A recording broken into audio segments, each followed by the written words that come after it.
Lecture of our fall lecture series, God and Computers, Minds, Machines, and Metaphysics. I first, like always, would like to thank our sponsors. I specifically would like to mention the Electrical Engineering and Computer Science Department at MIT, and also the Sir John Templeton Foundation, and the rest of our sponsors you can find on the websites, and I put them this time on both sides. So if you want to visit the websites, you will find the abstracts of the past talks and future talks, and also some links. In the first lecture of the series, we heard Paul Penfield, the head of the Electrical Engineering Computer Science Department here at MIT, talking about the character of scientific theories. He expressed his personal opinion that science would not be completely sufficient to describe what he called the human factor. His examples were love and grief and other things. Last week, this very human factor was described by Mark Hauser from Harvard from a comparative ethology perspective. So he said that animals, particularly monkeys and apes, share several of these human factors with humans, like self-awareness or the notion of belief. And they also can develop rituals. However, he said that they lack the notion of moral agency. Today now, we will hear about another aspect of the human factor from a psychiatric perspective, and I'm very pleased and very honored to welcome Professor Ming Tsuang here today. Professor Tsuang is currently head of the Harvard Medical School Department of Psychiatry at the Massachusetts Mental Health Center, and he is also director of the Harvard Institute of Psychiatric Epidemiology and Genetics. He's internationally known for his research on schizophrenia and also other mental disorders.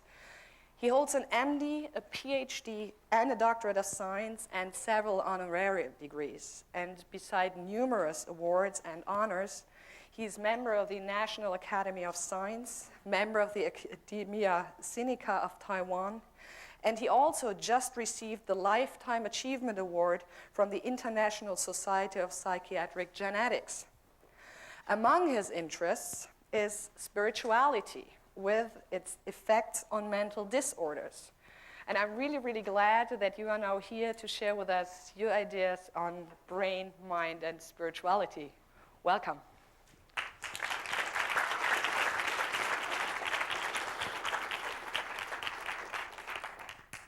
Is this on now?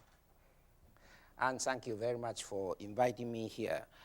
Today, I'm going to discuss with you brain and mind and spirituality.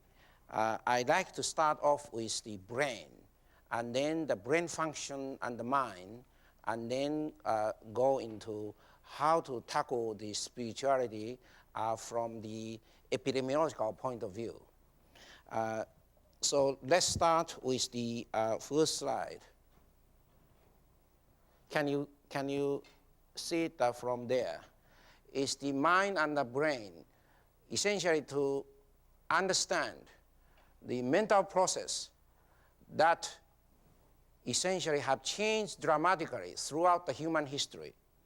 The heart, liver, and other organs were believed to be the key to mental functions, particularly from a Chinese traditional medicine, still consider a liver and kidney and the other sexual organs seems to be playing an important role in the mental function and physical functions.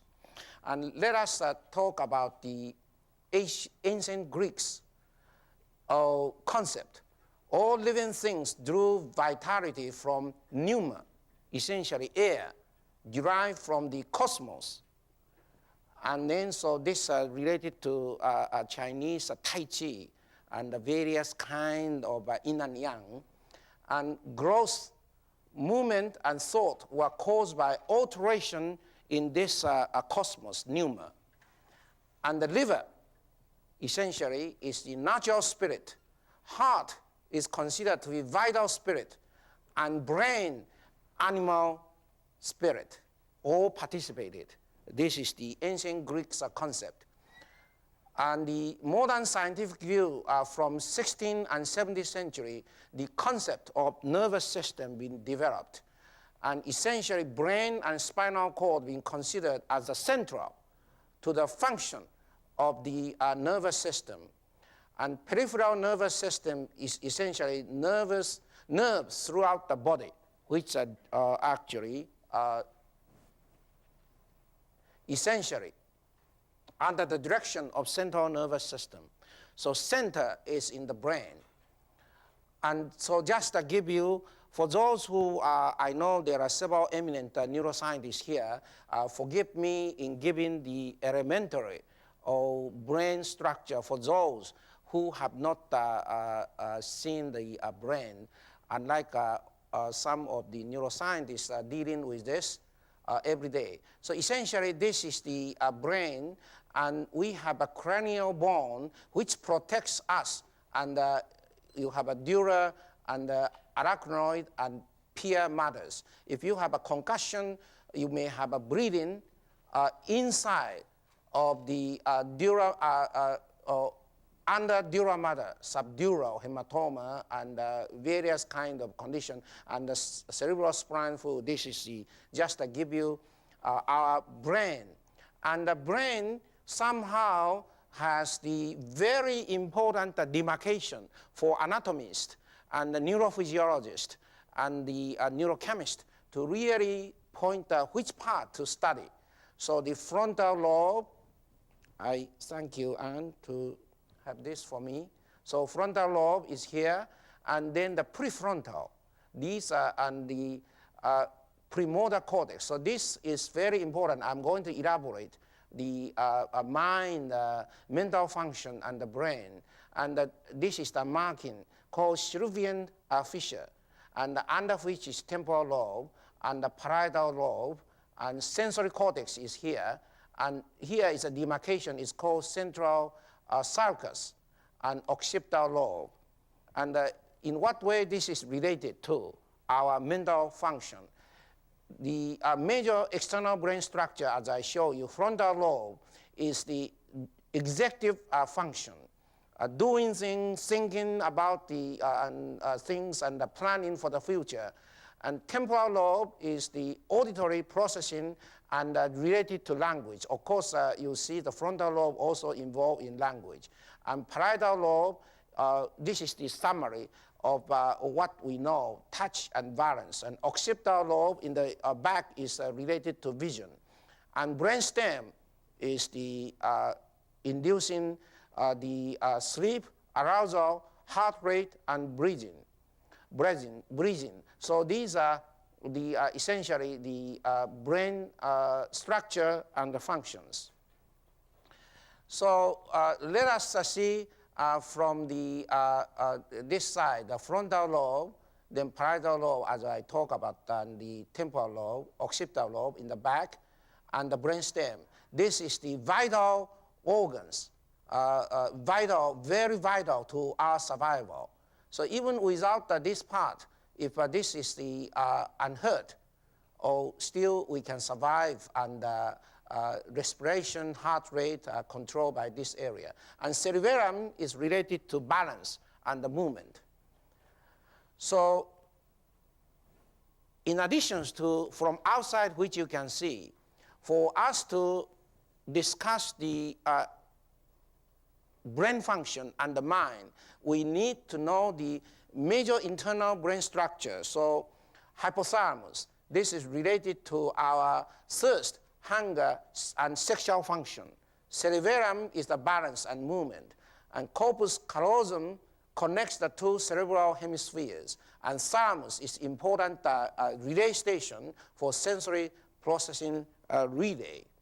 So in this sense, you can see already here the inside, as I already talked about, corpus callosum, which is connect the two sides of the brain.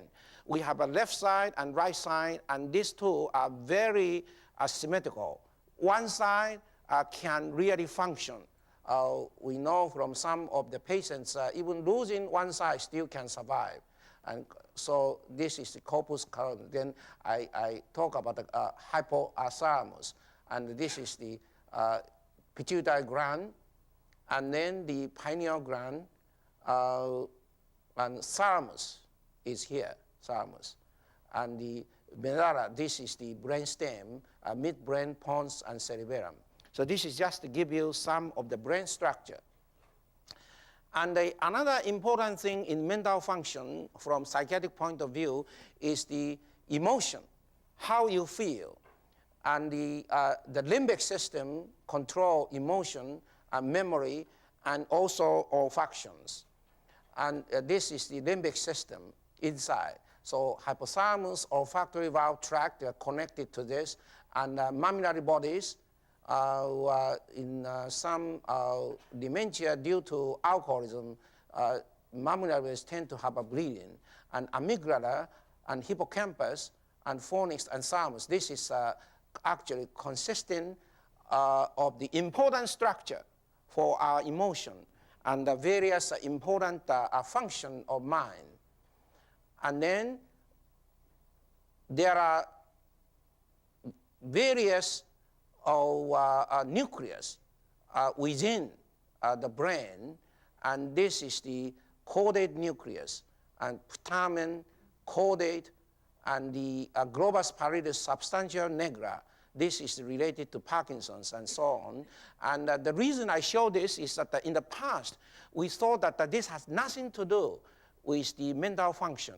But now we know these are also related very specifically with the schizophrenia research, which we are doing. So I just like to introduce very quickly the anatomical structure for us to understand what I'm going to talk about. So this is on the anatomical level, but within the brain, there are many cells, or we call a neuron. A neuron has a nucleus and the axon, and with myelin sheath covered with the axon, and then connected with synapse to another neuron. So neuron has the axon and also have a dendrite to connect. One cell to connect to another is actually very important. So this is the two neurons in synaptic contact. And this neural network is the, as I show you, is the signal transmission from one neuron to another. And it's been done electrochemically. And so a nerve cell fires, then signals go to the next neuron. And small white node are synapses, gap between cells. In the case of multiple sclerosis, those are the one which I show you. This myelin sheath been affected so that it sort of say the electricity is not efficiently passed on. So there is the movement disorder. So this is the very important function of the mind in order for two to connect. And now I'd like to talk about the brain development. A human being is unique, and I'd like to show you the brain development, how it develops to have you now with the mature brain. Brain develops beginning in the first months in utero, and neurons migrate to genetically pre-planned regions, which is very important. The cell migrate from the bottom to the top to the cortex. The maximum neural migration at the middle trimester. So if neuron, the migration may be affected as the second or first trimester by virus or malnutrition or trauma, it may affect the brain cells configuration. That is the what I'm going to talk to about the current theory of neurodevelopmental or malfunction of the brain leading to schizophrenia. Am I standing here? Can you see it? if I go there, they cannot see. So there's no way to, so I should stand here. Okay, neural migration, this now become very important. Schizophrenia, once upon a time, thought as the possession by devil. At that time, we didn't know, so ascribe everything to those as superstition. But now with the new development in neuroscience, we now know that neural migration is very important. Neurons migrate in a highly organized fashion. It's the pre-planned.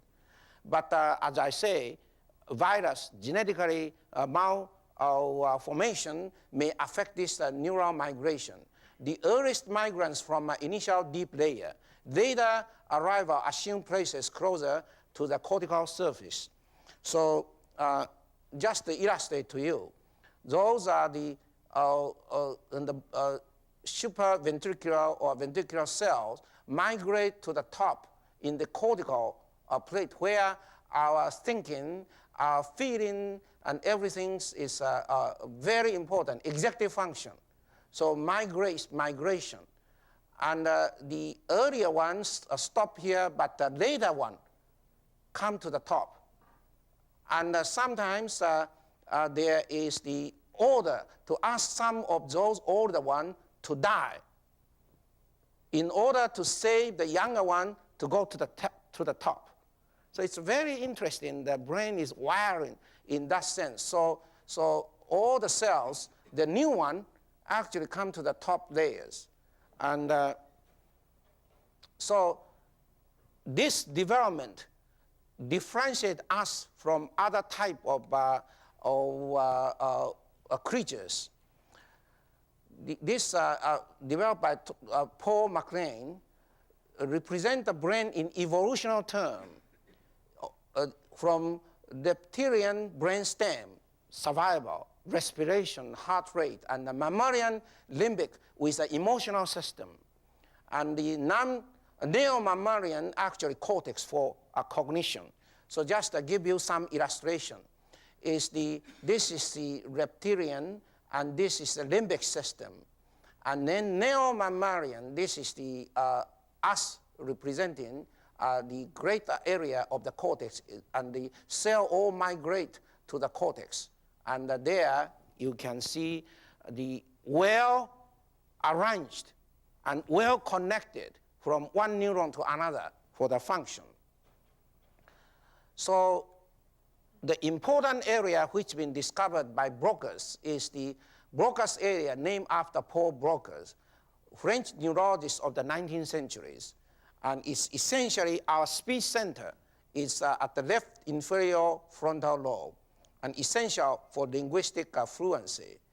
And if you have a stroke, then if this area is affected on the left side, if you are right-hand side person, left side affected, then you have aphasia, you cannot speak. So this is the Broca's area, this area. And so in terms of the mind, brain and the mind, brain are well integrated so that we can do whatever you like to do in terms of thinking, in terms of feeling, in terms of your behavior. It's totally integrated with the brain and the spinal cord and peripheral nervous system. And what we recently found was that in schizophrenia, which was originally considered to be possessed by the devil, so you can hear the voices, which is devil voices, you believe someone is going to harm you, and that kind of abnormal behavior was thought of as the aberration because of the possession by the devil. But recently, with the neuroscience development, we know that I'm going to show you with the PET scanning, I show you that the normal brain is on the left and the brain of the person with schizophrenia is on the right. The schizophrenic brain demonstrates lower blood flow. We can test the blood flow in the frontal lobe. So essentially, you can see that the normal and the abnormal, you can see the blood flow is different because the cell configuration is different. So another one, I'm showing you normal brain on top, schizophrenic brain in the middle. Then with a drug treatment, alter brain function in schizophrenia. So this also we can now see from the PET scanner, normal and the schizophrenia, and after application of neuroleptics which treat the symptom of schizophrenia. And this now we can show from PET scanners. So essentially, to give you a summary, in psychiatry, when we examine the mental function, these are the three cardinal aspects we call mental status we examine, and to characterize what is the function of the mind. Mind cannot be seen, but as a psychiatrist, we see the mind when mind is functioning. And three-dimensional approach to the mind mental function is the you think, you feel, and you behave. And these three, all of us are well integrated. So when you think about the happy events, you are feel high, and you become sort of elated and restless. So these are the congruous function. However, in the case of mania, it's a hyperfunction. You have lots of ideas, and you feel that you are so great, you become the president of the United States. These days, become the president of the United States is not as good as before. But, you are overactive. So that is the mania. And the depression is the hypofunction of these three. So, however, these three functions are congruous. In schizophrenia, this is just for illustration. In schizophrenia, these three functions of mind, something happened here. And current theory is the brain function are disturbed. So when you believe that people are trying to harm you, yet your expression is apathetic, not fearful. And then you are supposed to run, because someone is trying to harm you, but this person sit there still. So this is the concept of schizophrenia, different from mania and depression. So this is so our study, during the last 30 years, our group are trying to find what are the potential risk factors affecting the brain for this three function to become incongruous. So essentially what I'm saying is that schizophrenia is no longer the myth. It's a brain disorder.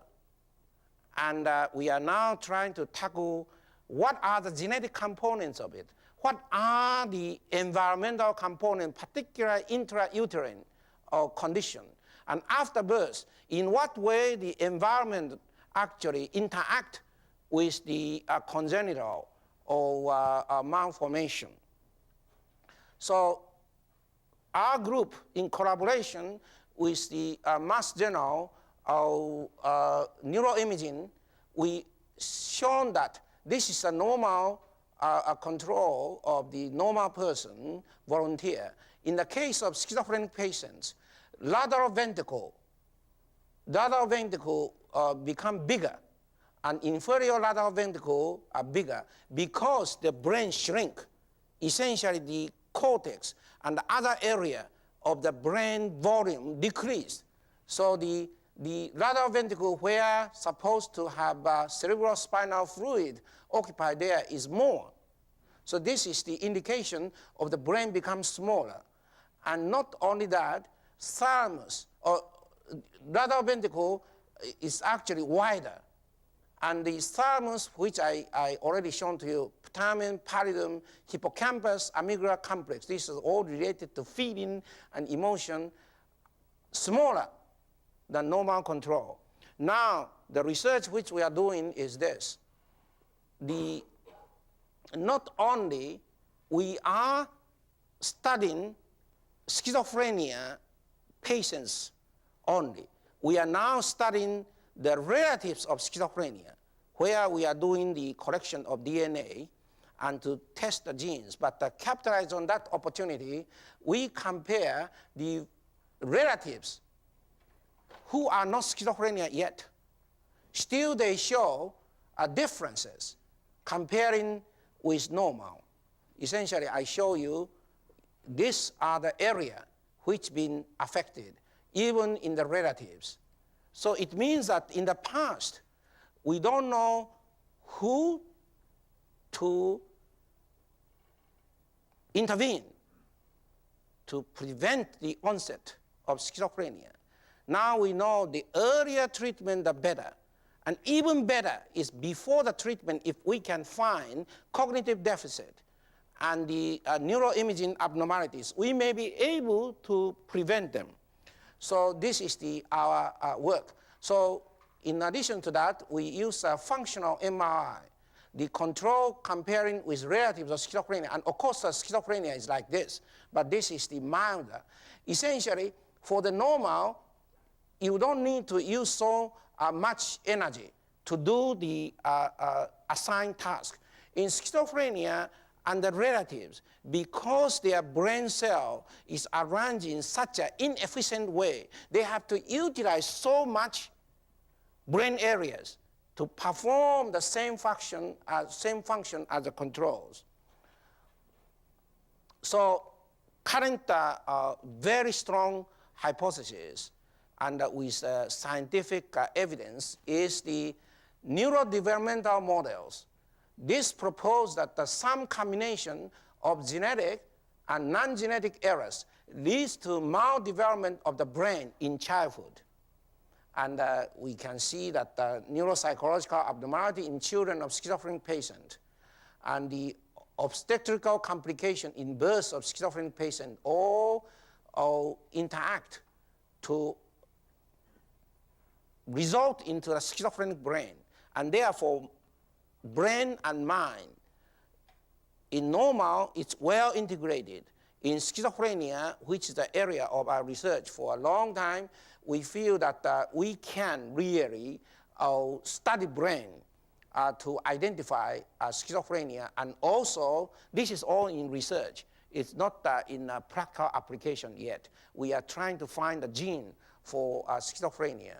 So what we are doing is that the National Institute of Mental Health support us to collect 200 families in which 2 or more are affected. And we interview all of the family members, and then we collect the DNA. And VA, nationally, we are collecting another 200.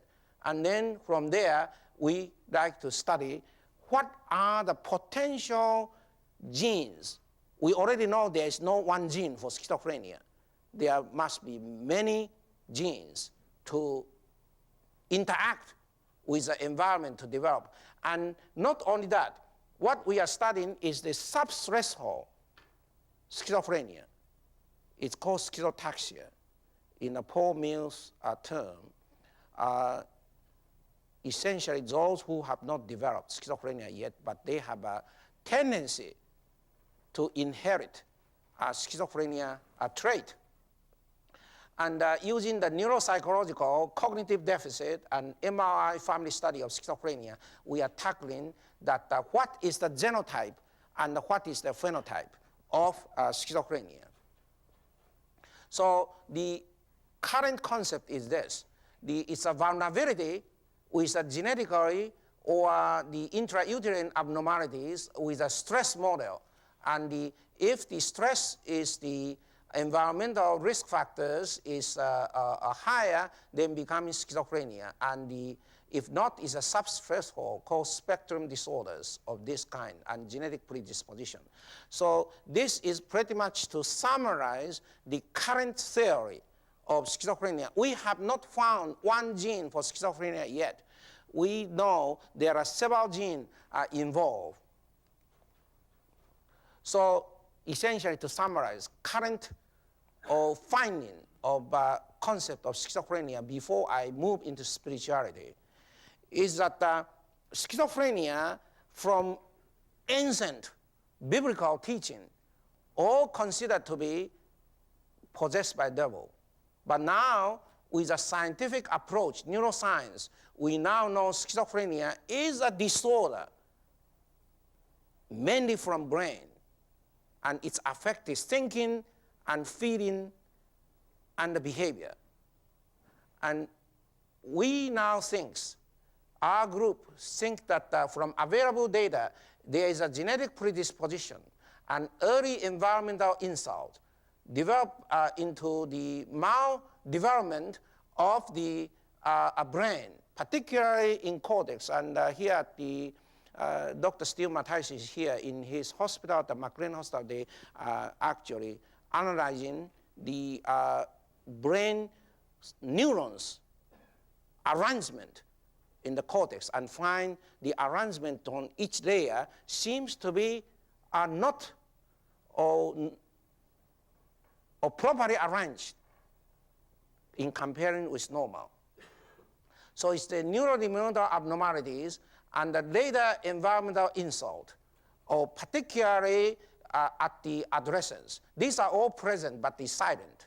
And later, particularly at the teenage or adolescence or period, where neurons, the growth, brain growth, and the external environmental insult essentially result in brain cannot react to the demand of the environment because brain is already abnormal. And then further brain dysfunction and schizophrenia. And then schizophrenia causing psychosis. Psychosis, by that meaning, these three functions become incongruous. And then hearing voices. And then can hear own thoughts aloud. Or there are many, many bizarre delusions related to many things. And in the past, when when we don't know the satellite function, some of the patients already believe that I can travel to other universe. But now seems to be a reality. So that is no longer the delusions. So delusions, the definition has to be interpreted from the cultural context. So the important part is this. If schizophrenia developed, psychosis developed, it triggers the current theory. It triggers potentially become the neurodegeneration. There is no evidence yet, but we know if a schizophrenic psychosis episode developed, first episode you don't treat, then second episode, third episode, then it is very difficult to treat. So current emphasis is on how to prevent the onset of psychosis. And at the Massachusetts Mental Health Center, we are trying to develop a prevention center. And now it is not just to treat. We are trying to develop a prevention strategy, both from biological and the environmental point of view. So once it was a myth, now we understand the brain, and with a NIH effort called Decade of Brain, lots of effort have been utilized to study the brain of schizophrenia and affective disorders and others. So this is just to give you some of the current study on brain and mind. Now with this background, with spirituality, we are like in the old days. Spirituality is a myth, and spirituality is the superstitious or concept, particularly at the MIT, where they are also reasonable, also logic. So the spirituality, when you talk about it, it is a myth. It is the superstition. But schizophrenia, the reason I use schizophrenia was this, that in the past, schizophrenia considered to be a myth. But with the scientific approach of the neuroscience, we are able to tackle them. Now we consider this to be treatable, and if we can clone the genes, we will be able to develop the real treatment and the prevention and so on. So with this as a basis, I am now going to move into a very difficult area of the spirituality, particularly for great scientists here at the MIT. I'm not saying that there are no great scientists at Harvard, because I'm just saying that we are here at MIT.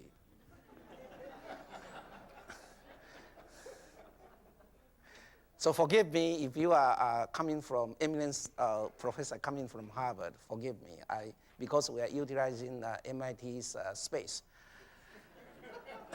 So the reason we couldn't do schizophrenia research is that there was no definition. Definition is according to professor's definition. Professor said this is schizophrenia when it was a dark age of psychiatry. Now we develop all kinds of criteria which we study internationally, which I participate, and we do the long-term follow-up and family studies. We already know there are essentially good criteria for diagnosis, but not necessary for research. So now we at least have an operational definition of schizophrenia.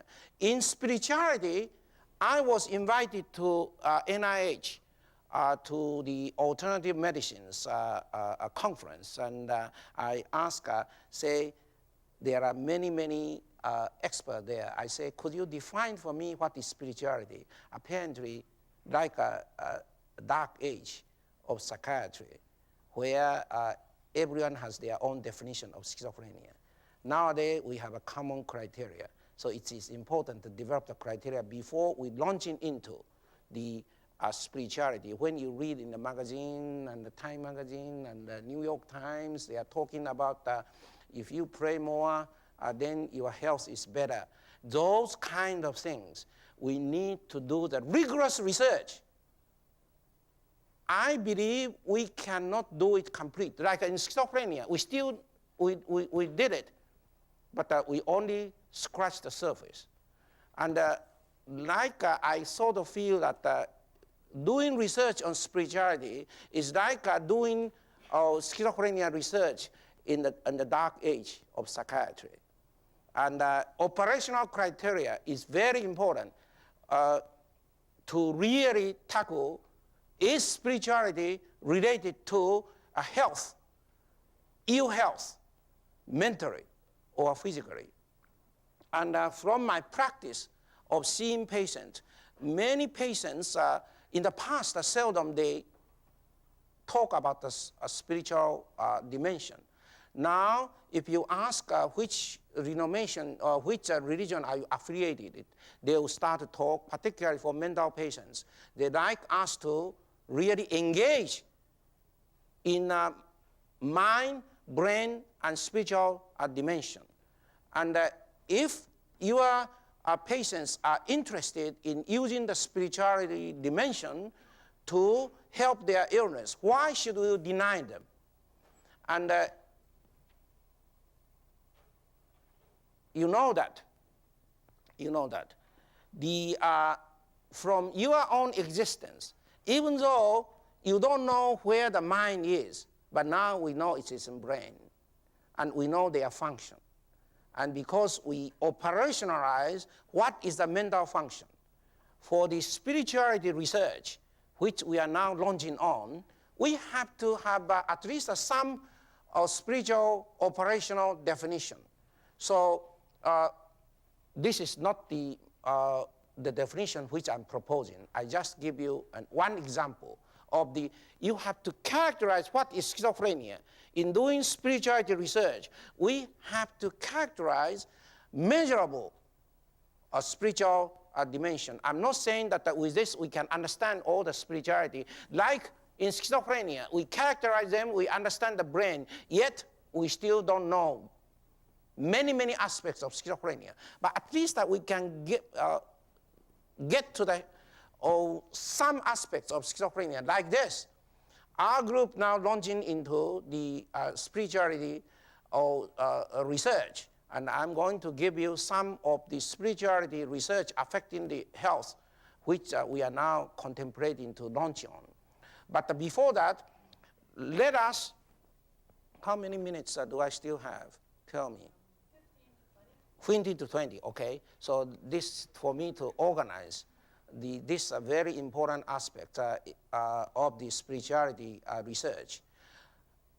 The participation in organized religion, participation in non-organized spiritual activities, prayer and meditation, read sacred scriptures, profess a relationship with God or an ultimate spiritual reality, profess to believe in an incorporeal spirit or soul, gives unselfishly of your time and resources to help others. This is a very broad definition of spirituality.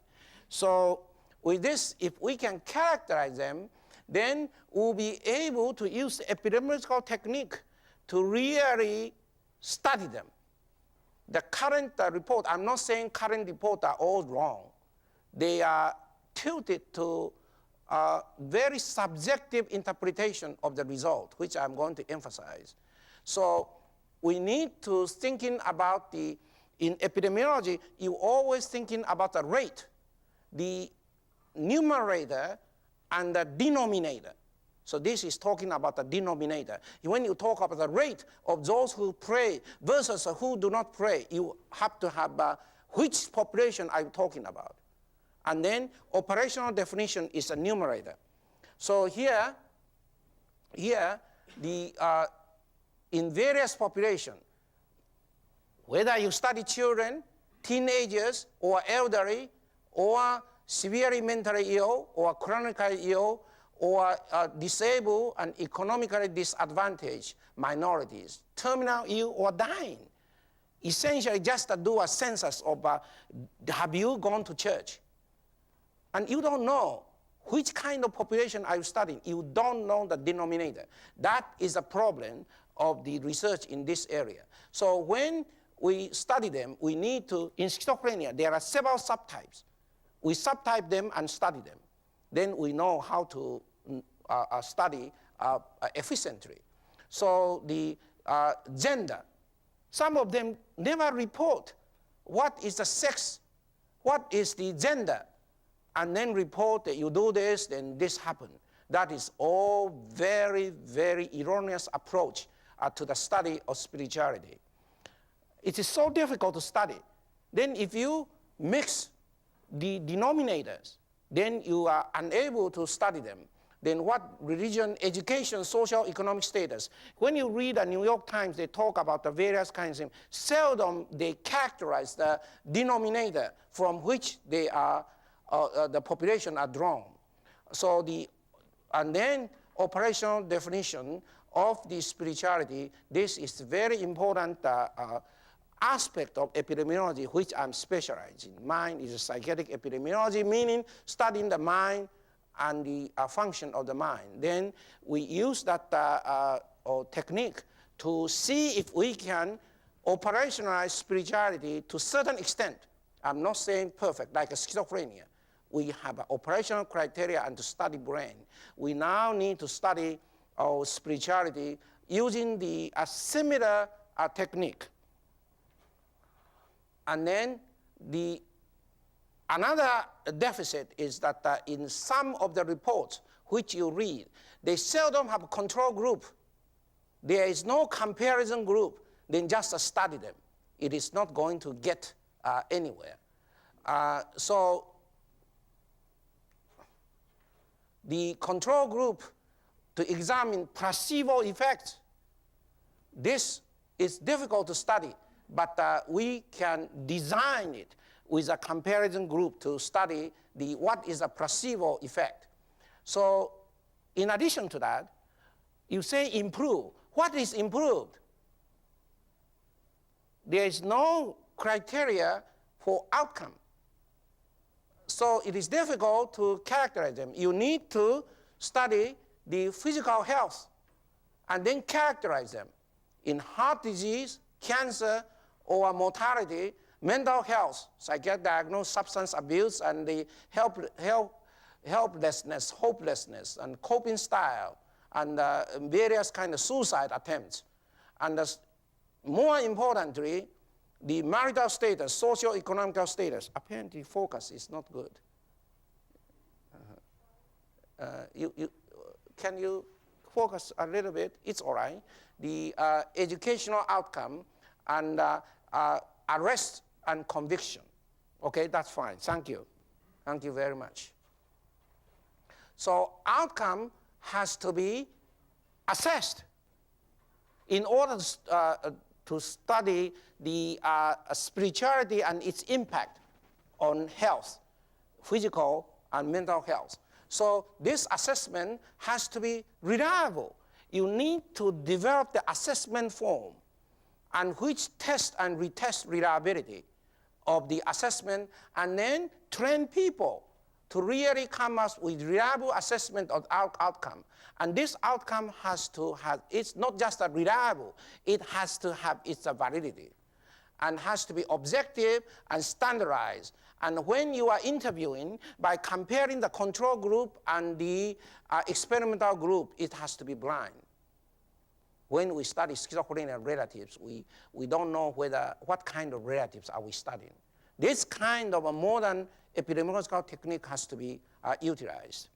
So the epidemiological study, we tend to jump to cause and effect. In schizophrenia, in the beginning, we thought that there is a cause and effect relationship. We don't know there is a cause, one cause. We know the risk factors.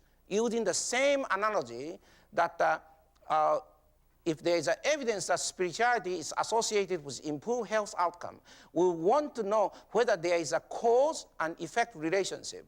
Cause and effect, spirituality leads to lower levels of anxiety versus association is spirituality and low anxiety are actually intertwined, related with a correlation.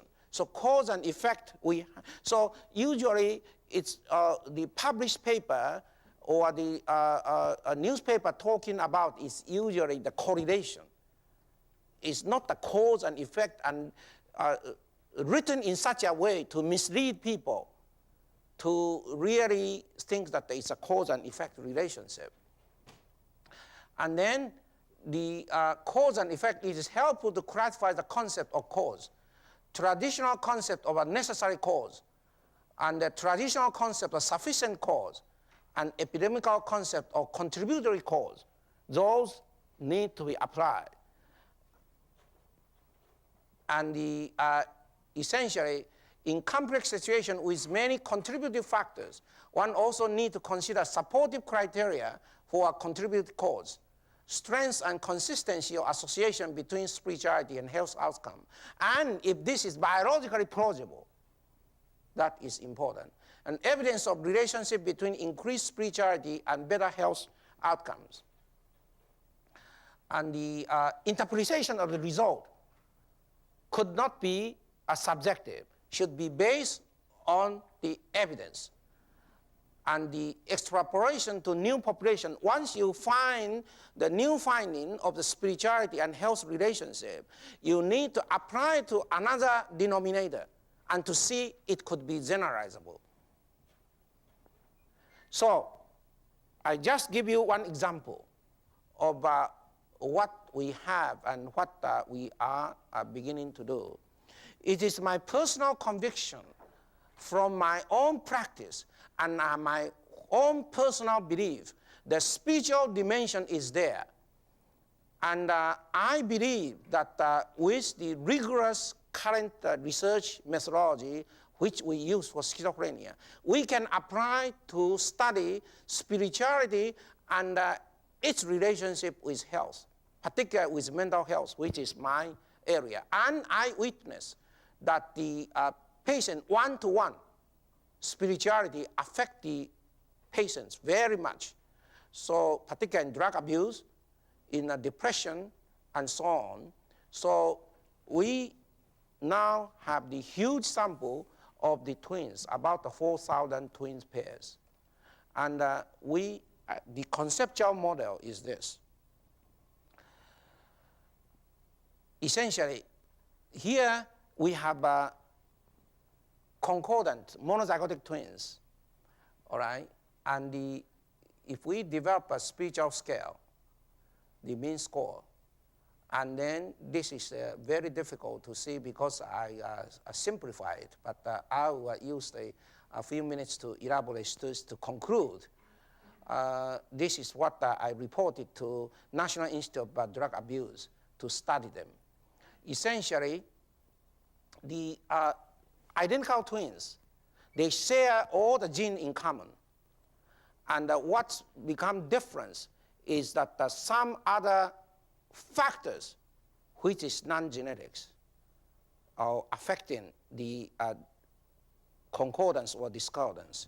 Concordance meaning that both identical twins are non-abusers, never abused drugs, never been diagnosed as the drug abuse. Then the abuser are those both identical twins in the pair are drug abusers. And discordant meaning that one twin, monozygotic identical twin, is non-abusers, and another one is abusers. Okay? So the inference here is that if you are both abusers, then control for genetics makeup, the mean score of spirituality hypothesis which I would like to test should be the lowest.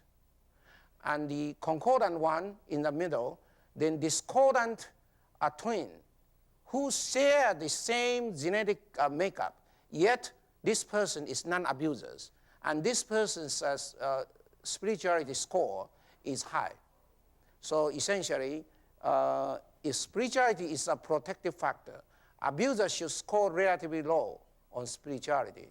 Non-abusing members of pairs, concordance for non-abuse, that is low-risk subject, have spirituality score intermediate between abusers and non-abusers from discordant pairs.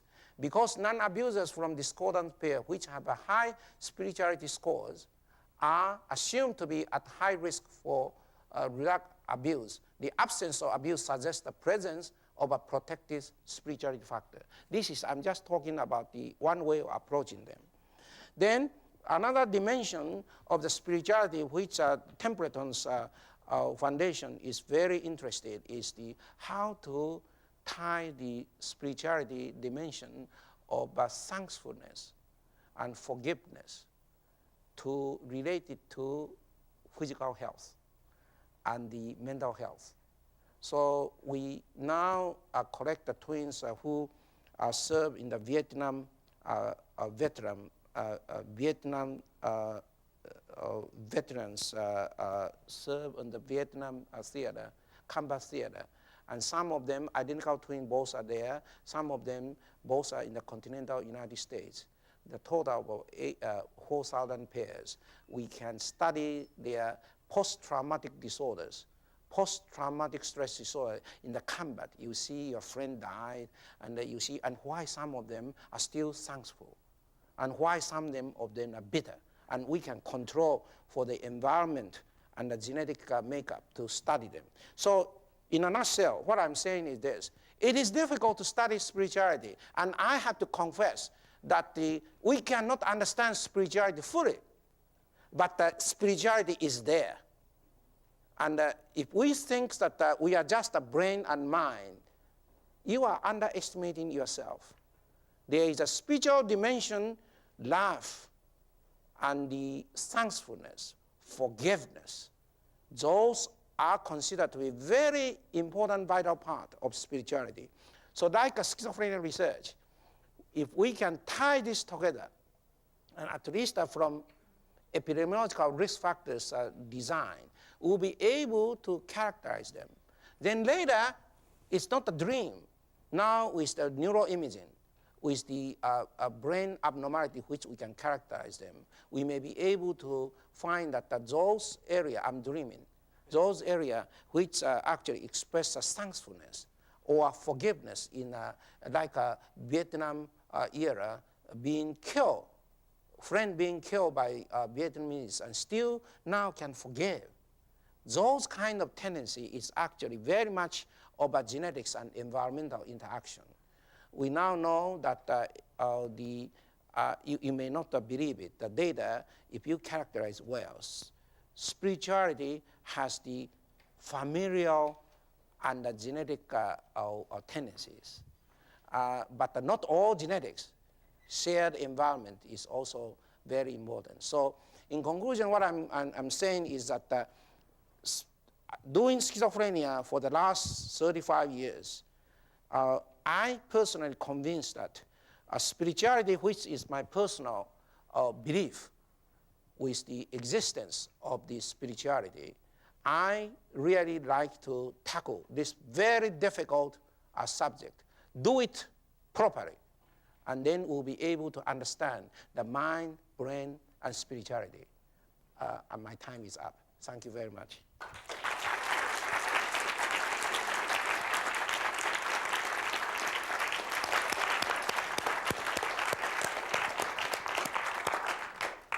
Thank you so much. Are there any questions? Do you want to take questions yourself, or? Oh, you chair. Yes, please. This is the last slide. Oh, last slide, okay. Yeah, we are a little bit over time, so. You said that you're going to, you're predicting the scale. My question is that you have a mean score. The important thing is, how do you decide what is a mean score? Who decides it? Okay. You essentially rate or spiritual operational criteria. No, what's the scale of spirituality? That's All what the I'm asking. operational criteria which I talk about. We can develop there are already many scales for spirituality. Then you rate each twins. Then you take the mean. It's called mean score. And there are many scores, and we are trying to develop our own to suit our own study population. Yes. Getting back to schizophrenia for a minute. Yes. You showed that it's a form of a structural defect in the brain. Yeah. At the same time, I guess it's known, I think that it usually onsets in the teenage time, and you also said that it comes in episodes. So if it's a structural defect, why does it have this specific onset and episodic behavior? That is what we are really trying to understand. And this has been a very, very important question. Why having this maldevelopment already there at the birth, and why it will not have an onset very early, and usually occur from age 15, 16, that is a teenage period. The current theory is this, that the brain development has not matured yet until the teenage. And when in the adolescent period, our demand from the environment, brain's demand from the environment become heavier and heavier. And at that time, all the maturity of the brain actually accomplished at that time. In schizophrenia brain, it has not been accomplished. The immature brain cannot cope with the environmental stress. So usually that is a time, because the brain is so inefficient, then to respond to the environment, it cannot function. Therefore, develop the symptoms. That is a current theory. Episode is that when you don't treat a psychosis may become the triggering effect for another episode. So need to be treated. So our current approach is to how to find those children who have not developed schizophrenia yet. Yet we know there is a genetic risk factors and environmental risk factors with a brain imaging abnormality. How to help them not becoming schizophrenic. So schizophrenia research is now moving into prevention mode. It's a cutting-edge research, not in everywhere. Yes? You mentioned about the existence of spirituality, and also you mentioned thankfulness, forgiveness. How do you think this spirituality will be related to soul, the existence of soul? And how do you think the role of Bible plays in your opinion? Specifically, for my opinion. Yes. For instance, you mentioned about forgiveness and thankfulness. Yes. And there are a lot of examples, a lot of illustrations in the Bible. Yes. How important do you think the Bible plays in a role? Yes, the Bible actually is the description of the spirituality. All the parable, all the example which been shown is to show the existence of soul. And that is part of our spiritual dimension. That is the Bible is the document of the spiritual manifestation of the human behavior and also God's interaction with human beings. So I hope that answers your questions. I may need to take another 1 hour to deal with your questions. If I understood you, what I think I heard you say, that you bypass the question about the neurophysiological basis of independence of neuroanatomy and spirituality by saying we can't really deal with that. However, if we can find a correlation of spirituality and health and find a neurological substrate for it, that's good enough, right? Not good enough. Then if we can, like a schizophrenia, we are doing neuroimaging of brain. It is not good enough. We like to go into prevention mode. And then we are trying to find where, if we use the particular drugs, which part of the brain is affected. And when we are doing psychotherapy, the patients say, your statement, doctor, what you tell me, I feel so released with my burden. And in the future, when you are doing psychotherapy, you may be able to do PET scanner or functional MRI to show which brain area is affected. So what I'm trying to do, if we really find that thankfulness and the forgiveness is actually related to mental health, I like to see when one feels thankful, one feels to be able to forgive, which part of the brain is actually related. Then we'll be able to really do something. So this is the first step. And for schizophrenia research, I have been involved for 30 years and only accomplished a little bit. The spirituality, I don't think it is going to be easier than schizophrenia. But it's all of us acknowledge we have the spiritual side of us, depending on how you define them. Okay? Is that okay? Yeah, sure. We have 5 more minutes. 1 more minute. Yes? You mentioned the various functions of the brain, the visual part and the different brains. So how about just the phenomena of consciousness and also that goes on, but also how about spirituality? Associated with any portion of the brain? Would you mind repeating the question? The thing is, perhaps just for other people who weren't here last week, we heard last week a lot about consciousness, so that would be interesting. Consciousness actually is the entire brain integration.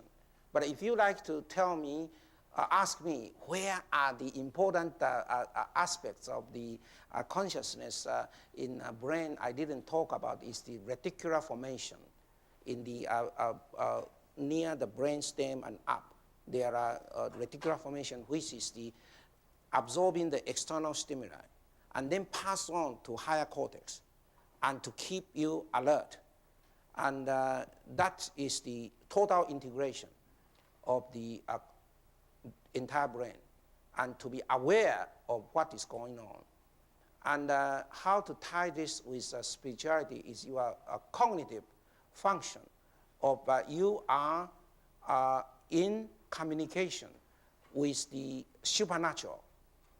And that is also part of the your cognition of able to perceive, able to realize the existence with your communication from your spiritual dimension. So if either you can say there is no such a thing, but from our practice and my personal experience, I firmly believe at this time that there is the spiritual dimension which applies to my patients and to myself. And where is this located? Probably related to, as you say, the consciousness, cognitive function, but it's also related to feeling, emotion, which I talk about. So we don't have an exact location. If I can get to that, I'll not be here. I have to go to Stockholm.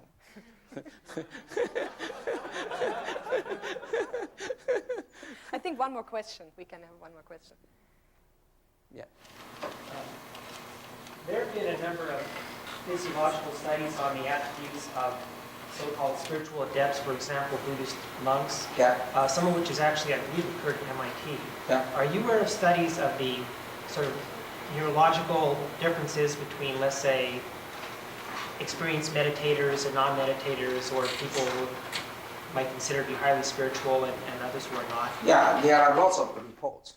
But for me, to really say that is credible, to meet the criteria, which I today illustrated. So I have not come up with a good study which I can quote. So sorry, I don't have. Yeah, there are several publications, but if you use the epidemiological approach to that, those are, should I say, shaky, because they use a denominator and the numerator are not in accordance with our criteria. But on the personal level, one-to-one, I'm talking about the application to everyone, to the huge population. That is what the epidemiology is doing. But the person to person, if you talk to a person, they firmly believe that my meditation actually affects my physical well-being. And if he say that, who are you to deny that he doesn't feel that? No, individually, my patient tell me, after you talk to me and you say prayer may help, in my first, I was a Catholic, but I never went to any church. But now I'm depressed. Then I start to pray. And lo and behold, I feel better. Whether it's a placebo effect or not, individual case. So we have to divide the individual dimension and the whole epidemiological. So one-to-one, who am I to deny this patient's statement of his conviction? I cannot. That is important things to differentiate. Unfortunately, we have to stop.